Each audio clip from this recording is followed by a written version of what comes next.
Welcome to The Reins of Leadership, the podcast dedicated to helping you lead with presence and influence with trust. I'm your host, Merinda Smith, business leadership strategist, sharing actionable insights on mindset, EQ, and energy uniquely illuminated by wisdom gained alongside my equine partners. Okay, and today's episode, I'm interviewing a very interesting lady that comes to us from the US. Her name is Jackie Cope, and yet she goes under the name of Raven Rabbit. And welcome, Jackie. Thank you so much for having me today. My pleasure. Now, we've been talking before I sort of press record, and we were talking about your journey, and I noticed that you've got a lot of qualifications. Take us through what's been going on there for you. Yeah, so I started my education. My dad always wanted me to go to college right away. So I did. I got my business degree. While I was at business school, I started working with kids at the daycare, and I was like, I love this. Went and got my credential and my master's in education quickly, became a teacher, and knew I didn't want to be a principal. I was like, I don't think that's the route for me. I really like writing. So I went and got my doctorates in curriculum and instruction to one day write lessons and write in textbooks, that type of stuff. When I finally finished all of the education journey side, I was like, let me go do things that I've been putting off that I really want to study. So yoga was first, and I got my yoga certificate.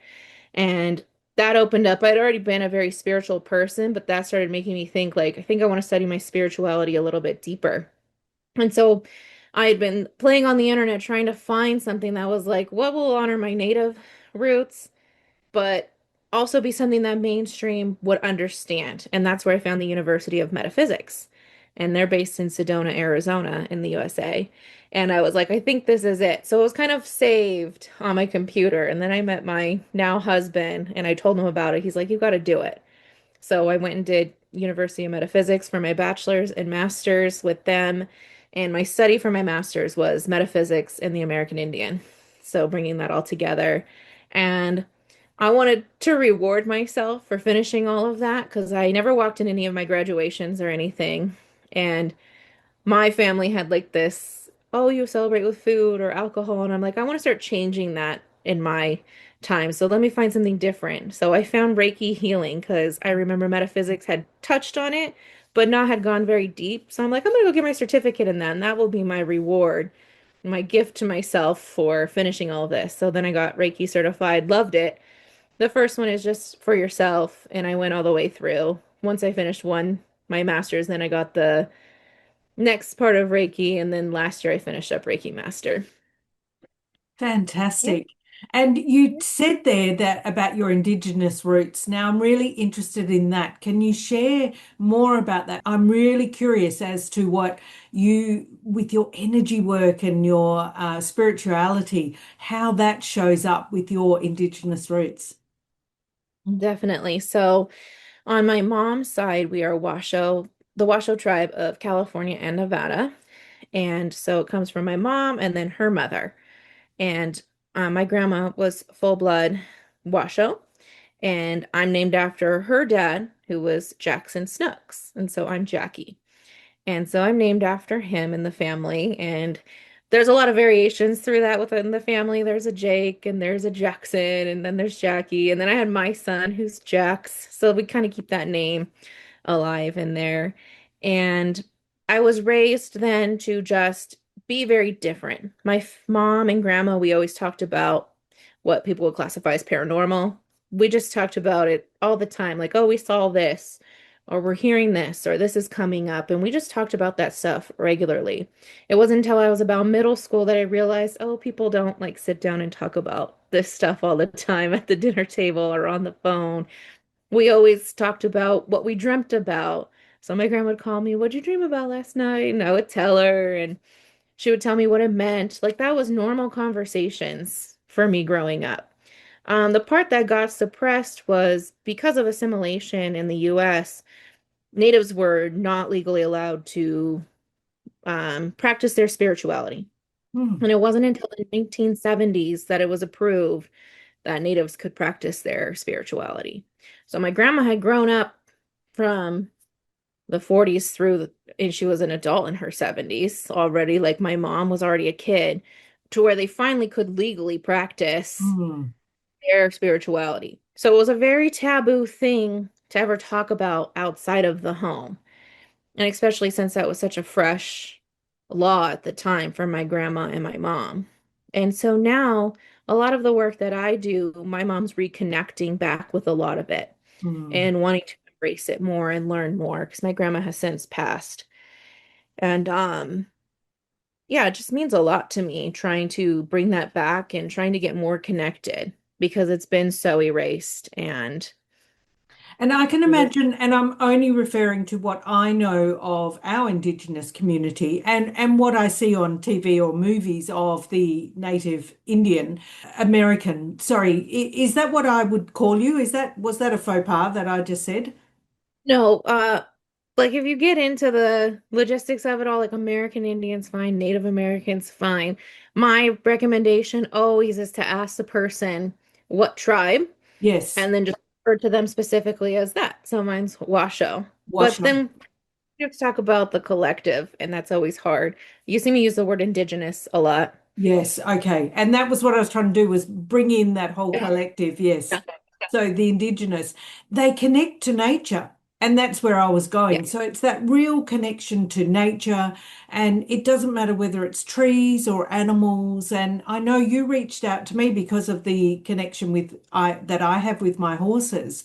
And so I'm curious about you coming from that deep connection to nature to then living in suburbia and if there's any stories or anything you can share with us around that. Definitely.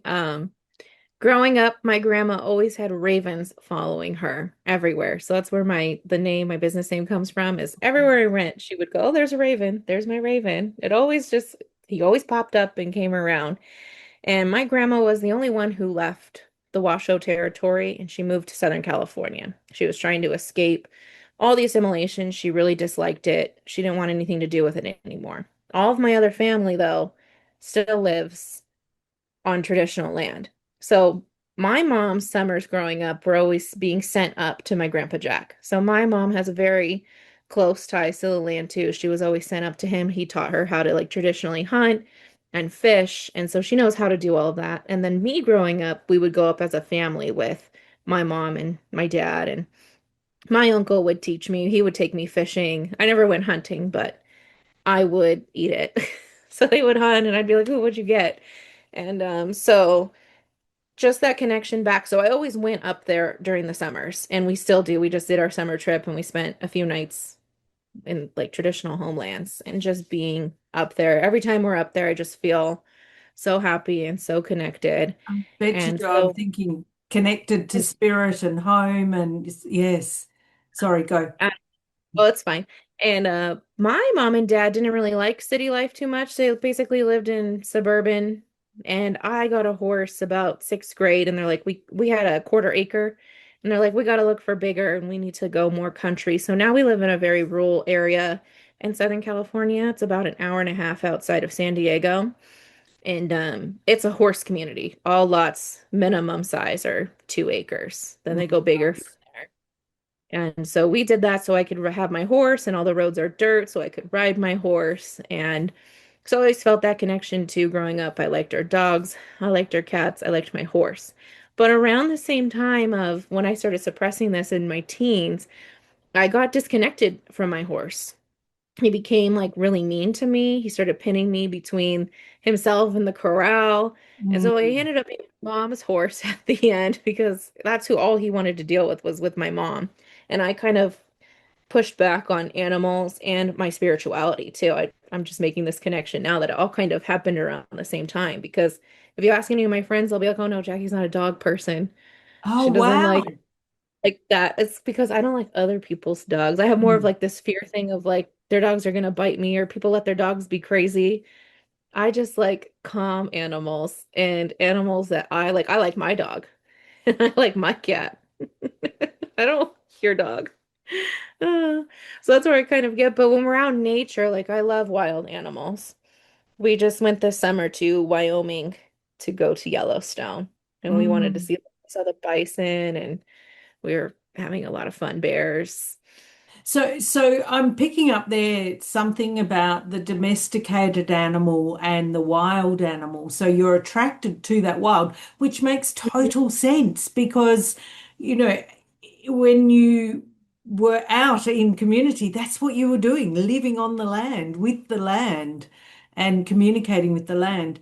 So do you feel that you can communicate with animals, or have you suppressed that? So everything got, yeah, a little suppressed as a teenager.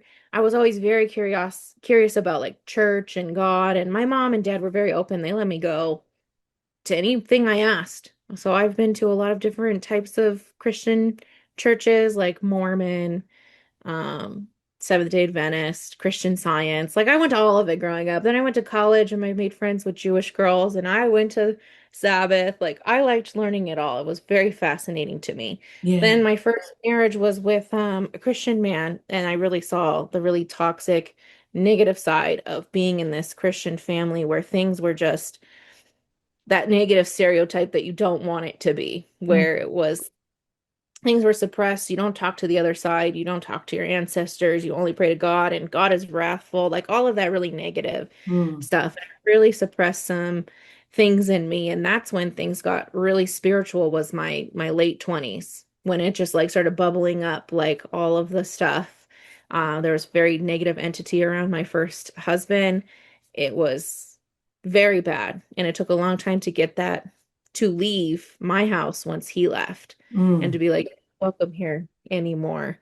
And so you asked like, can I talk to animals? Was that so as it started like blossoming through my 20s and getting reconnected, like I got really connected to my cat that I have now that I got in my late 20s. He was down at the PetSmart down at the city part of town. He was there and these ladies were like, "Oh, we rescued this poor cat. He was on the reservation and starving." And I'm white presenting, so they don't know. So they're thinking I'm thinking, "Oh, this poor cat off the reservation here." I was like, "That's the cat I want. If he yeah, came from the yeah. red, Because he's a he's wildcat. resilient." Yeah, and I'm like, "Give me that cat." So I took him home and um him, I feel like I talk to a lot. And now my husband too, he'll be like, the cat wants this. Like we'll just know when the cat wants something. Oh, the cat said he wants to come inside. The cat wants this. The cat wants that. So I feel like we're always talking to him. Yeah. And I like to write, like I've told you. And I wrote a children's book off of him because I feel like when we dream, we like tap into each other's dreams. Ah, And so beautiful. I'll get like his dreams when he's sleeping with us in the bed. So That's yeah, definitely stuffed beautiful and animal. so gorgeous that your husband also is going down that journey with you, and that you're taking your family to where you grew up, and you have that connection. We were talking earlier about you getting so many qualifications, which ended up being a limiting belief, which then ended up you creating your course. So tell me about that journey. Yeah, so through my 20s, I really was so hard on myself. I was in this Christian family and I wanted everything to be perfect. You had to be the perfect wife, you had to do everything right. And also in the being a teacher, there's this expectation of having the perfect classroom and being the perfect teacher, and it's all just so overwhelming. And after my husband left, he was the one who wanted the divorce at 29. I was like, what am I going to do? Like I hit rock bottom. Like on my mind, what was really bad was who wants a divorcee, 29-year-old with no kids. We had tried for kids, never had any, so I thought I can't have kids. That was a very negative thing in our marriage. And I was very down on myself. I was like, I'm never going to get out of this. Who wants a washed up 29-year-old? Because I also was very much in the Christian community where it's like, you don't get divorced. You've like tainted everything. And yeah, I was just rock bottom there. And I went to a therapist. I was like, you know what? I'm actually going to try going to a therapist. And I went to, she was a psychologist specifically because I got divorced, then COVID happened. And I'm like, great, now I'm gonna be in this house all by myself. What am I gonna do? So she helped me a ton to just try to get over some basic things. And she was the one who kind of nudged too, like spirituality, because she would hear it coming out where I would start to talk about it, and then I'd pull back, like, oh, can't talk about that. So she like recommended Carl Jung, And I started reading that. And so I was like, oh, she's trying to tell me something without telling me something. Mm. And that's when I got into the University of Metaphysics and I started really getting into that. And I met my now husband. I met him 1 year after my divorce. So I met him at 30. And we had kids, and I finally pulled myself out of all of that negative self-talk through University of Metaphysics, which was doing a ton of meditations and affirmation work, but more strategically and not just willy-nilly, because I think a lot of things out there are like, just do this affirmation and you'll feel better. Do this one meditation and you'll feel better. But it's not like built out for you in a strategic way to help you really get out of something. So with the University of Metaphysics, the way they had it all laid out was just to help you become more spiritual and really open up the spiritual gifts. And that's what I did there. And then I realized like I really have to address what's going on with me and why I'm so unhappy all the time. I always just thought I must be depressed. Like that's what happens. I'll be going, doing something great, something bad will happen, and I'll fall backwards. I'll get depressed. And then it wasn't until I was listening to another podcast, Dax Shepard. He has Armchair Expert, and he had an expert on about he was a psychologist who works with teenagers who are suicidal. That's like his specific thing that he does. And he noticed with all of them that they have self-hate. Most of all of his patients went back to self-hate. And I'm like, oh my gosh, I never had the words for that. That's what I have. Bought his Mm. book, read it, and I was like, this is it. I just never had the words for it, that it was self-hate. And then it goes into self-criticism, self-blame. And I was like, these are the things I've done my whole life. And I just chalked it up to, oh, I'm depressed. I'm sad. Because that's what traditional therapy will tell you. And Mm. in his book, he was explaining like therapists won't ask you if you hate yourself. That's not a normal question you would ask. You just try to deal with the situation, like what made you upset. Yeah. So that's when I finally got all of the language. And once I had that knowledge, I like ran with it. And so I started developing more aligned affirmations for me that weren't just, oh, I feel so great and I'm happy. Like, say these affirmations, I'm rich. It's Yeah. like, and even just the affirmation, I love myself, it felt too weird to say that. I was like, I can't say that. So it took a long way and long progression to start where I think you should start is what my course does. And then finally getting into the I love myself and I'm abundant and then really truly believing those versus just saying them because you should. Yeah. Yeah. And removing Mhm. the shoulds. Your book. Tell me about your book that you wrote. I'm a children's book author. So my first book is called Just Indian. I wrote it in my early 20s when I was living in the dorms, and it was a series of dreams I kept having. And it was about Lake Tahoe. I knew it was Lake Tahoe, but I was like, let me stay away from Google because it was this very specific place that I would have these dreams about these big boulders in the beach and how they would come alive, and about this little boy who would run up a mountain and he'd go see these boulder whales and he'd have this adventure. And so I dreamt about it, and it was an ongoing dream that like would stop and then go. It was like took like a year. And then finally all came together, and I would just write any morning I had that dream, just write it down.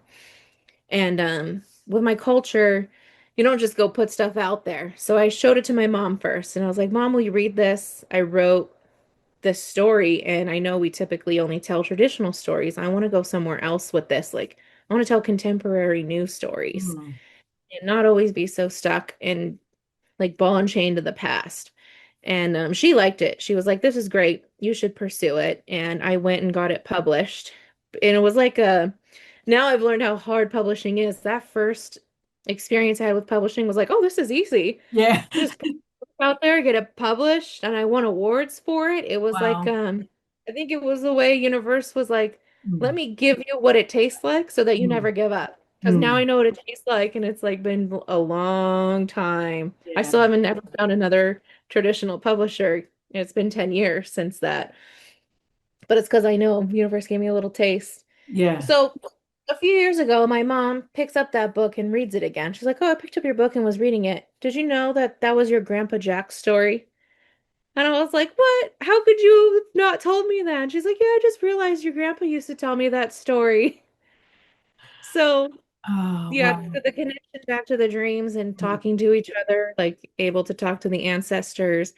And after I had written the book, I was like, okay, and now I can Google this place. I'm going to Mm. find where it is. And sure enough, I found it. It's called Whale Beach, Lake Tahoe. And it Wow. looked exactly like my dreams. Oh gosh, that's amazing. And you're just connecting with what you were saying that you grew up talking about your dreams. Your grandma would ring you and say, "What did you dream about?" And so they're so significant in your life that those stories and the telling of stories, which is what indigenous do. That's how they communicate and live. And oh, so beautiful. So how many books do you have now? I have two. So then the second one is Chief, my cat. So it's called Chief the Res Cat, and it's his dreams that he tells me. So I want it to be a series. I have one right now. And but he's had other things he's told me that I'm going to keep writing more children's books for that. So two children's books. I've written a teacher self-help book, so that's more of the academic side of how I think teachers should approach the classroom and approach how they learn and do professional development because mainstream professional development is very dry and it's very top down. Like your principal says you need to learn this, the district says you need to learn this, versus what I think teachers should be reflecting and doing their own learning. And so how do you even do that? So that's what the book does. It walks you through how would you do your own guided professional development.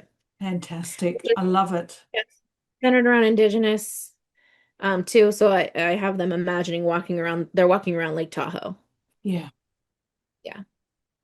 So Fantastic.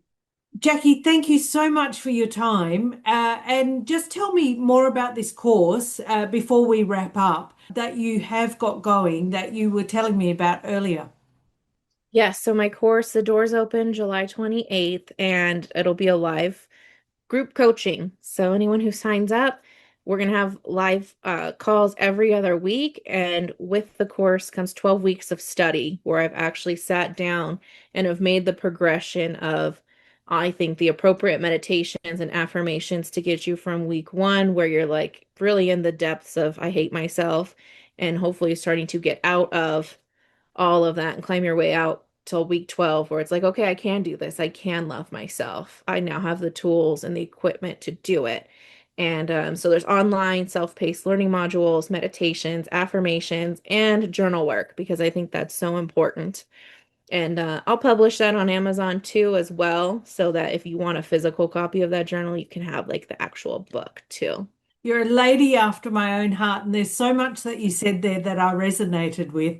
I don't know if you heard, there's a reflection that recently, in the last couple of weeks, every time I go online, whether I'm coaching or I'm recording a podcast, an animal will appear outside. And I just had one of my dogs just barking incessantly outside the window. And I'm still yet to know what these messages are that are coming to me. Dogs always try to find me and make their way to me. I don't know what it is Ah, there about you them. go. Fantastic. Well, they were, and Like he was being very vocal. my hairdresser, she has this little pug, and I just don't really, I tell her, yeah, it's fine, he's here, but I really don't like it.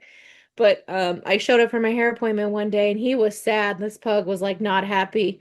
And I looked at her and I said, "What are you doing to your pug?" She's like, "What are you talking about?" I said, "He wants his peanut butter treats." And she's like, "He's on a diet. How do you know that?" And I said, "That's what he said. He wants his peanut butter treats." Oh, that's so cute. That is very cute. Yeah. Awesome. Thank you so much, Jackie. I will put links to your website in the show notes, and I really appreciate your time and chatting to me today. Yes, thank you so much for having me. It was such an honor. Thanks for joining me on the Reins of Leadership. Remember to lead with presence and influence with trust. Subscribe for more insights and find resources at merindasmith.podia.com.